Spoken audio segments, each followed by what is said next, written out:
दोस्तों, कुछ विद्वान लोग बताते हैं कि स्वर्ग नर्क जैसी कोई चीज नहीं होती। व्यक्ति को उसके किए की सजा इसी जन्म में भुगतनी पड़ती है। इसी संदर्भ में मैंने 3 महात्मा लोगों की कहानी लिखा है, जो वास्तव में महात्मा नहीं बल्कि दुर्दांत अपराधी थे और पुलिस की कार्रवाई से बचने के लिए उन्होंने महात्मा का चोला ओढ़ लिया है। इस कहानी को मैंने ईश्वर की बेआवाज लाठी नामक शीर्षक से कविता के रूप में प्रस्तुत किया है। कविता को सुने, वीडियो को लाइक करके हमारा उत्साहवर्धन करें तथा चैनल को सब्सक्राइब करें, जिससे हमारे आने वाली वीडियो के बारे में आपको सूचना मिलती रहे। सुने। ठंडी उतरहिया चलती थी, मौसम अत्यंत सुहाना था। नील गगन विचरण करते पंछी का आना जाना था। बादल कहीं न दिखते थे, नीला नभ था खिला हुआ।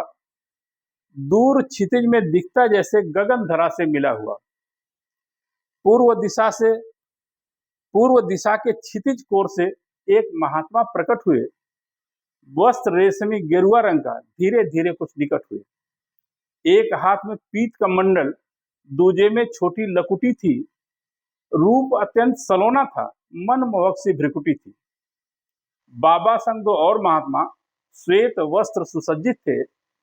देख कांतिमय तन तीनों का ऋषि मुनि भी लज्जित थे।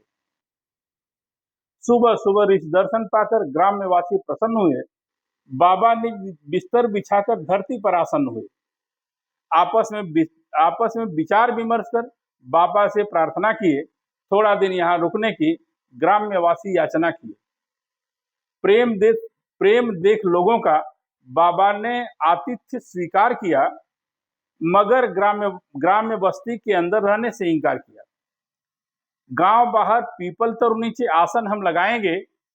मृदा आसन पर बैठ वेद का प्रवचन तुम्हें सुनाएंगे।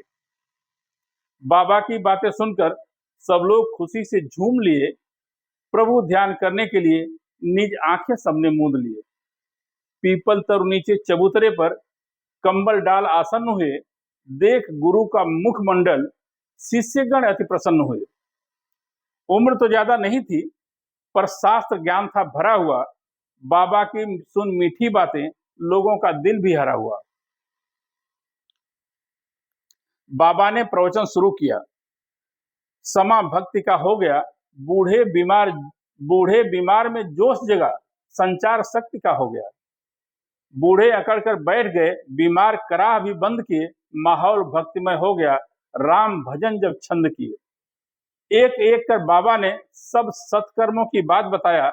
सत्य कर्म, सत्य वचन, सत्य भजन, सत मार्ग बताया। सत्कर्मी व्यक्ति के जगत में कभी मात ना खाता है। भूलोक में यश पाता ही है, सीधे जन्नत में जाता है। सत्य वचन संभाषण करना सिर्फ ईश्वर को भाता है। असत्य वचन, मिथ्या संभाषण उन्हें नहीं सुहाता है। झूठ बोलने वाला मनुष्य ईश्वर को कभी न पाएगा। सहस्त्र जोन में भटक कर फिर नरक में ही जाएगा। सच्चे मन से सत्कर्म कर सत्य मार्ग पर बढ़ते जाओ। असत्य हृदय से दूर भगाकर हरि भजन करते जाओ। जीव हत्या कभी नहीं करना, मांस भक्षण महापाप है। उनकी नजर में मांस भक्षण दानवीय अभिशाप है। सत्य छिपाकर झूठ बोल, जो जग को धोखा देता है, ऐसे धूर्तों को इसी जन्म में ईश्वर सजा भी देता है। जग को धोखा देने के लिए षड्यंत्र तो रच सकते हो, उसकी बेआवाज लाठी से कभी नहीं बच सकते हो। प्रवचन खूब जमा हुआ था, वातावरण भक्तिमय था। अचानक तेज बवंडर आया, धूल भरा शक्तिमय था। विशाल पीपल डाल टूट नीचे जमीन पर गिर पड़ा। तीनों महात्मा लोगों पर जैसे पहाड़ ही टूट पड़ा। तीनों के सर कुचल गए, झट प्राण पखेरु छूट गए। पूरा माहौल गमगीन हुआ, सबके दिल ही टूट गए। लोग घेर कर खड़े रहे, कुछ भी समझ नहीं आता था। दौड़कर वह भी आया, लघु होटल जो चलाता था। आश्चर्य से चौंक कर बोला, तीनों बहुत अच्छे थे। दिल के अत्यंत साफ सुथरे, मृदुभाषी और सच्चे थे। रोज शाम को होटल पर मांस मछली खाते थे। दारू की वहां मनाही है तो साथ में लेकर आते थे।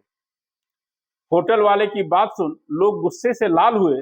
कुछ लोग मारने को दौड़े, मानो उसके भी काल हुए। दुर्घटना की बात सुन पुलिस तुरंत दस्तक दिया। लाश तीनों की लगा किनारे, सामान कब्जे में ले लिया। सामान जांच के दौरान कई अवैध हथियार मिले। गांव वाले तो दुखी थे, पुलिस वालों के दिल खिले। तीनों इनामी अपराधी थे, दर्जनों केस में तलाश थी। वर्षों से इन्हें ढूंढते ढूंढते पुलिस भी अब निराश थी। पुलिस जांच उपरांत तुरंत सारे सत्य बाहर निकले। जिनको लोग देवता समझे, वे पक्के राक्षस निकले।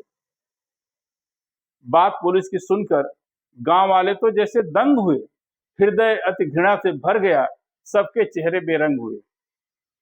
तरह तरह की बातें कर संतोष निज मन को देते थे। किससे कहानी कहावत से कसक कम कर लेते थे।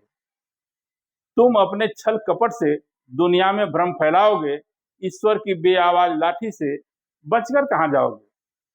लाठी सर पर पड़ती है तो कोई हटा नहीं सकता। झूठ फरेब से लिखी इबारत कोई मिटा नहीं सकता। धन्यवाद।